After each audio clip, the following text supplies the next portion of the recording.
ثاني في حديث فور هي أمبارح وان يعني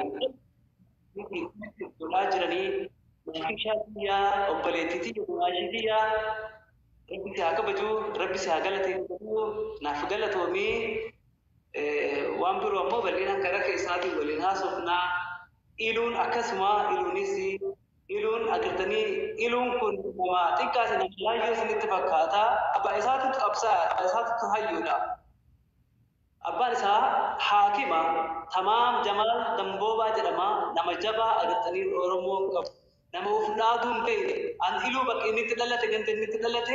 itillee inni irra dhalate beekaan agartani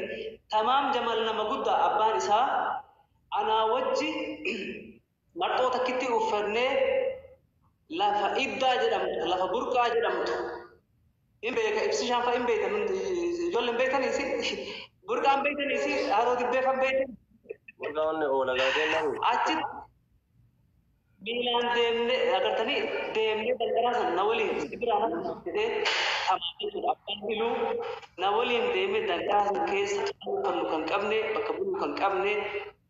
agar achitti fayyaa waliin dhabnee anaa dhukkubsate innillee akkas ta'e ana akkasi fuudhee fidee goobbatti na yaalchisee hospitaala na geessee seenaa bal'aadha kana amma dubbachuu hin danda'u akkanaatti wal jabeeffadhaa wal kabajaa isiniin jechuu barbaadeeti obboleetiyyaa rabbiin galata keessan kabajaa keessan rabbi haa dubbatu. Ani agartanii ilmi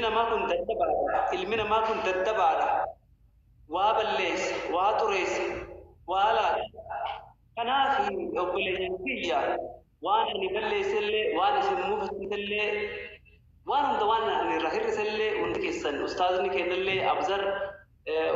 ulfaadha hundi keessanuu galatooma rabbi sina galateeffatu antu muree jira. Assalaamu alaikum warahmatullahi wabarakatuh.